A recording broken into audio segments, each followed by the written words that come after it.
अस्सलाम वालेकुम। मैं हूं आपकी ऑनलाइन टीचर उस्मा इरफान। आज हम करेंगे सबक नंबर 2। हरूफ तहजी तरतीबवार तरतीब से लिखे गए हैं, जैसे कि अलिफ के बाद बे आता है, बे के बाद बे आता है। चलें इसको रीड आउट करते हैं। ये है अलिफ, अलिफ मद्दा। बे, बे को जब हे से मिला देंगे तो भ साउंड बन जाएगा। पे, पे को जब हे से मिला देंगे तो फ साउंड बन जाएगा। फ। ते, ते को जब हे से मिला देंगे तो थ साउंड बन जाएगा। टे, टे को जब हे से मिला देंगे तो ठ साउंड बन जाएगा।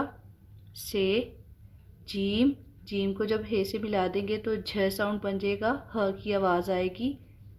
चे, चे को जब हे से मिलाएंगे तो छ साउंड बन जाएगा। हे, खे। दाल, दाल को जब हे से मिलाएंगे तो ध साउंड बन जाएगा। डाल, डाल को जब हे से मिलाएंगे तो ढ साउंड बन जाएगा। जाल। रे, रे को जब हे से मिलाएंगे तो र साउंड बन जाएगा। रे, रे को जब हे से मिलाएंगे तो र साउंड बन जाएगा। जे, से, सीन, शीन, स्वाद, स्वाद, तोएं, जोएं, आइन, गाइन, फे, काफ, काफ। काफ को जब हे से मिला देंगे तो ख साउंड बन जाएगा।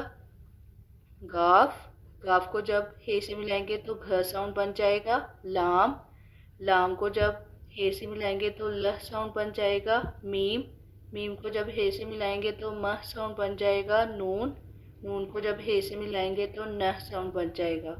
वाओ, हे, हमजा, छोटी ये, छोटी ये डॉट वाला भी छोटी ये ही है, और ये जो सिंपल लिखा हुआ है ये भी छोटी ये ही है। पढ़िए, पढ़िए, डॉट वाला पढ़िए और बगैर डॉट के पढ़िए, दोनों पढ़िए हैं ये, और ये दोनों छोटी ये हैं। ये सैम्पल भी लिखेंगे तो छोटी ये है, ये सैम्पल भी लिखेंगे तो छोटी ये।